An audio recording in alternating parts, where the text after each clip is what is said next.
Greetings, it's Vaygrim, back again with another episode of Mod Guide. Here I sit, below my giant eyeball.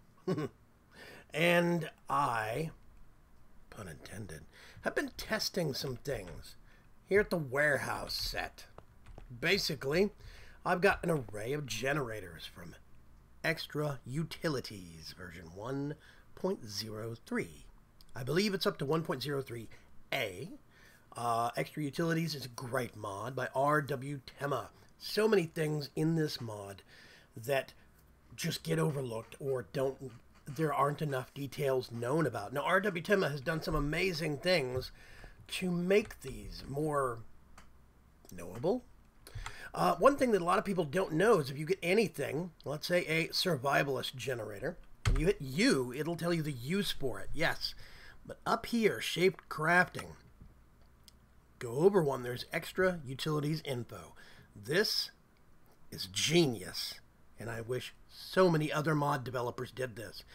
It gives you a quick description of exactly how this works, and it really is such a simple but very, very effective method for doing something. Now, these generators are exactly what they sound like. They are power sources, and I have them hooked up some equipment from Ender.io, a power monitor and a little battery, a capacitor bank that we are going to use to test. Now, that a 1-block capacitor bank has a maximum input and output of 1,000 redstone blocks. I actually don't know of any other single block power generation unit that has 1,000 redstone blocks per tick power generation. The only thing I know that gets that high is big reactors, and that's a multi-block. So I think for this testing purpose, a 1-block capacitor bank is going to be more than effective. Now, I have these things hooked up to the tier 3 energy conduits. These things are 20,000 RF per tick. That's way more than enough power bandwidth for any one of these things. So I think we're pretty good for testing parameters. Now, the first one I've got is a solar generator. Basically, you have to switch modes with a redstone signal. It can either be gathering power, or it can be discharging power, but it can't do both at the same time. So I think one of the most effective uses for these that I see is hooking it up to a daylight sensor. When the daylight sensor kicks on, then it basically removes the redstone signal. When it kicks off, then it sends a redstone signal. I guess it would be technically a nighttime sensor. Use a nighttime sensor for when the sun goes down. You can switch this to discharge its power. So you have a bank of these things that is constantly recharging you and giving you kind of that top off of nighttime power that you might need from other solar sources. It's a very good idea, and I think it's a very good balance point. Now, this thing has an internal reserve of 500,000 RF. It's got about 4,000 in it right now. And I'm going to do is flip this over, and you'll notice there's a 10-second delay between changing states. That's a very good balance idea. So what we go down here is we'll see that the meter is going to be taking a sampling of the power from the machine itself. Now, it makes it tricky because this thing is generating power or transmitting, but I can't watch it do both. So that means that it's hard to gauge exactly how much the output is, but I think it's 60 redstone flux per tick. That's the maximum output of the machine, as you see right here. And I think that's a pretty good idea for probably what it would put out once you get stored up, because you can't have it output while it's gathering power. So I guess for our intents and purposes, this thing has a redstone flux output of 60 per tick. And I think that's really good. And I really like that balance point idea of a 10-second switch between states. And you can either gather power or send power, but not both. And I think that's really cool. Now, circling back around to some of the more generic ones we've got right here. Some of the more ordinary ones first, and then we'll get into the stranger ones. This is a survivalist generator. It's very straightforward, very simple GUI. Basically, what I'm going to do is I'm just going to get some coal from my chest up here. And I think we can see this thing. The survivalist generator basically is very efficient for fuel, but the redstone flux per tick that RF per tick is only 10. So you'll see it only used 1, but it's got 26 minutes remaining on that 1. So it is super fuel efficient. It's not very high output, which is very intriguing. We go on to the furnace generator. I believe this is the upgraded big brother to the survivalist generator. If we put some in right here, you'll notice 14 seconds. But it's generating 80 RF per tick. So that is a huge output leap, 8 times literally. But you're losing massive amounts of fuel efficiency from this. So your coal will last forever on this. It just won't generate that much power. I kind of think the survivalist generator is a better deal if you're the patient type. Just make more of them. You know, I don't see why. So you'll see this is chewing through coal. We've gone through 3 already, and they only last about, I don't know, 12 seconds. Let's look and see what happens when it resets. This one's going to tick down, and then there's going to be a quick pause. 14 seconds. So this is the high temperature furnace generator. Now, I'm not quite sure what to expect with this. I'm going to put a whole stack in, but basically the more, wow, it ate the whole stack. 2 minutes remaining, power level 43. And I think the gist of it is the higher temperature it gets, I think that's what that power level is. Let's put in some blocks of coal, shall we? Yeah, see, 30 minutes, power level 80. So the more you put into it, the hotter it gets, and the higher the power output goes. It's very impressive, but it's still very fuel heavy. Lava generator. I think this is pretty self-explanatory. I'm going to get a bucket of lava. Got no power. This is a fresh setup. And I think what we probably want to do... Do we have to pipe it in? Really? Huh. Oh, there we go. Okay. So I was filling it up in creative mode. I forgot. There we go. So it has got... It holds about 4 buckets of lava. Good to know. And it's using just a little bit at a time. It looks like 1/10 of a bucket. And it generates 80 RF per tick. I think this is actually on par with the actual dynamos from thermal expansion. I think this is about the same thing. So you might want to look into this and see if there's a better power cost advantage to the extra utilities generators over the thermal expansion stuff.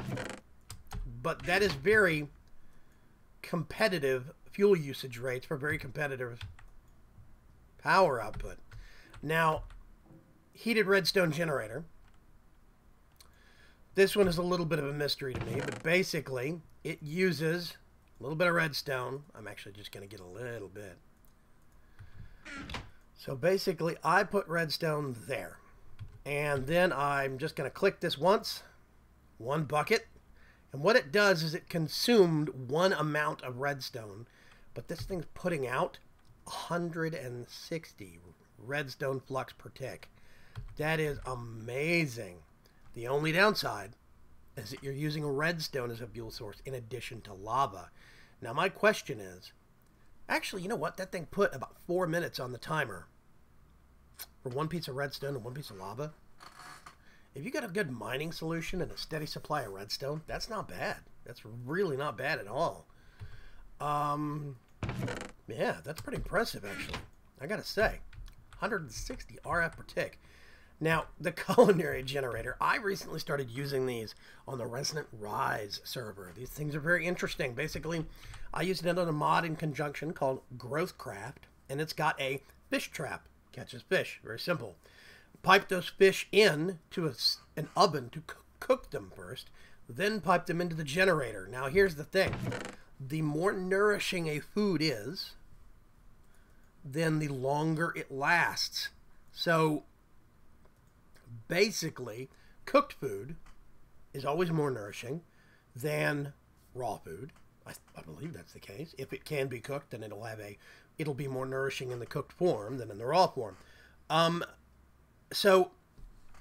different kinds of food are more nourishing than others. If we get, let's say, 1 fish, power level 50, So it's got a power output of about 50 RF per tick. And that lasted 10 seconds. So here's going to be the real deciding factor. About 15 seconds, I think it was.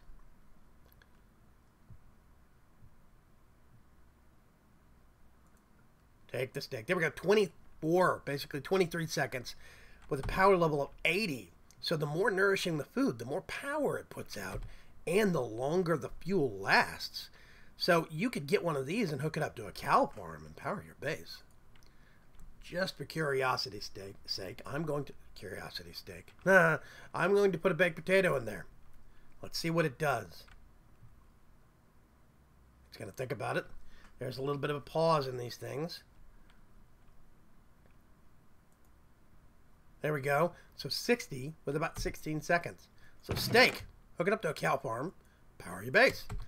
That is very impressive. 80 RF per tick. 24 seconds average burn time for a steak in a culinary generator. Now, the potions generator. A little strange, but basically, you get, let's say, a 3-minute fire resist potion and an 8-minute fire resist potion. What we're going to do, fire resist, turns it into a bottle of water, uses the potion effect. That was about 30, I think 36 or 38 seconds for 80 RF per tick. That's very cool, very cool. Double checked by our third-party equipment. So what happens if I put the 8-minute potion in there?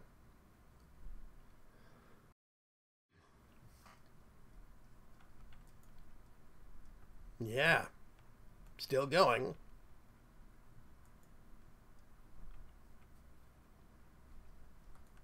And once this, actually I'm going to take this out and wait for it to settle down. Okay, should be done. 160. So if you make some double length potions, that was basically the difference between a 3-minute potion and an 8-minute potion. Now here's the thing I'm curious about. Strength 1 is 3 minutes, but strength 2 is a minute 30 for more strength. You can see plus 130% attack damage when applied, plus 260% attack damage when applied. So I'm curious. This has got 11 seconds to go. 10. There we go. I'm very curious the difference between these two when stuck in a culinary generator. Or a potion generator, I'm sorry. So that's 80. And we can check in just a minute and see.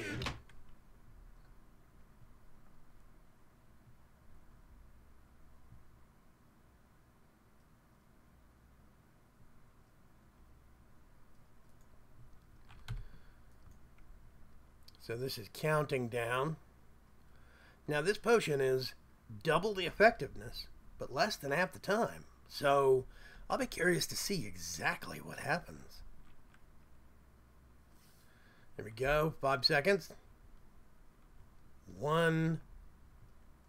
Okay, so yeah, the increased effectiveness potion lasts for just as long and gives just as much power, even though it's not an 8-minute potion like that fire resist was. That's very interesting. Now, the ender generator. This has my mind reeling for ideas as well. I think there's a couple of different ways, according to the description, a couple of different ways you can power this. Now, actually, I don't need all those. First thing I want to do, I'm just going to get one ender pearl. Wow, 20 minutes, 80 RF per tick. That is very significant. So if you actually could get Mind Factory Reloaded in an Enderman form, you could power your base on this. That's pretty heavy duty. And you'll notice, 20 minutes, 30 seconds. That was 21 minutes when I put it in there, I'm pretty sure. So we're going to actually have to come back to this and see. You can use Resonant Ender as a fuel source also. Liquid Ender from Thermal Expansion. You can also use Ender Lily seeds, but I'm actually going to guess that the seeds will be less than half the efficiency of the actual generator. Actually, you know what? I'm just going to grab one. I'm going to cheat. Where is that generator? Okay. Fresh generator, reset. Let's see what happens. 80 for 1 hour. Okay, so if you're willing to sacrifice your Ender Lily seeds, you'll get 2 hours of power time. 1 hour, 59 minutes, and about 59 seconds when it came up. That's impressive. 2 hours of power, 80 RF per tick, as confirmed by our external equipment. That is very impressive. Okay. Now, here's one that is near and dear to my wife's heart. The pink generator. It is exactly as it sounds. Let's see. Pink wool. Oh. Let's grab some pink stained clay. Pink carpet. Pink dye.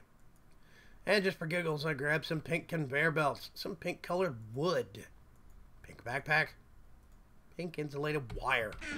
I'm just kind of curious. I'm going to hit a little bit of everything. Now, according to the instruction manual for this thing, anything that has a pink dye in the recipe will actually generate power. 40 RF per tick, 20 seconds off of a conveyor belt. That's very cool. Is that actually? Yep, actually 40 RF per tick. That's very neat. So, we'll wait for this to count down and see if a pink backpack will work. 40 RF, 20 seconds. Now, pink dye directly is one I'm very curious about. And that is still 40 RF per tick. 1. Okay, pink dye directly. So it seems like everything that is pink somehow has a flat 40 RF per tick, about 20 seconds time frame, which is very interesting to say the least. Let's see.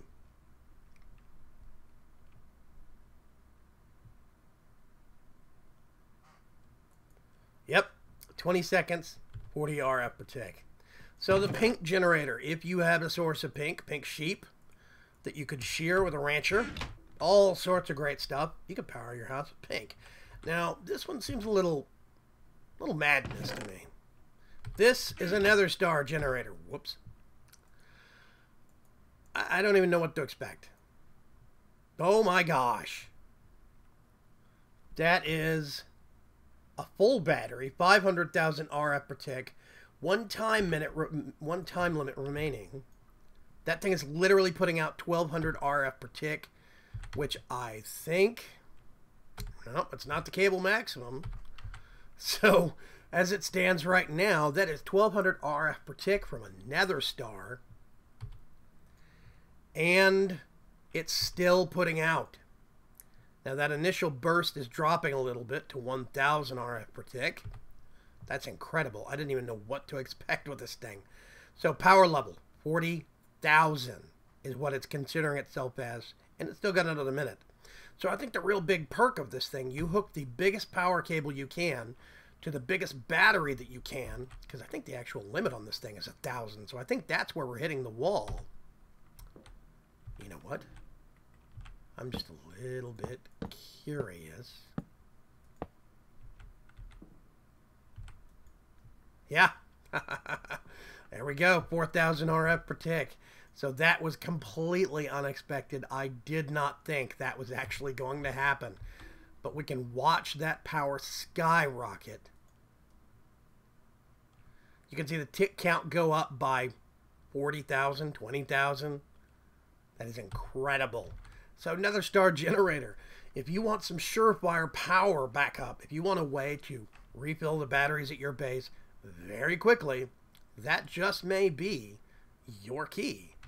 That's very impressive. Now, here's the problem child over here, off in the corner by himself, the TNT generator. I didn't even know what to expect from this thing, so I separated him from the rest of the class intentionally. I am not sure if this thing's going to go off like a bomb or what. Wow.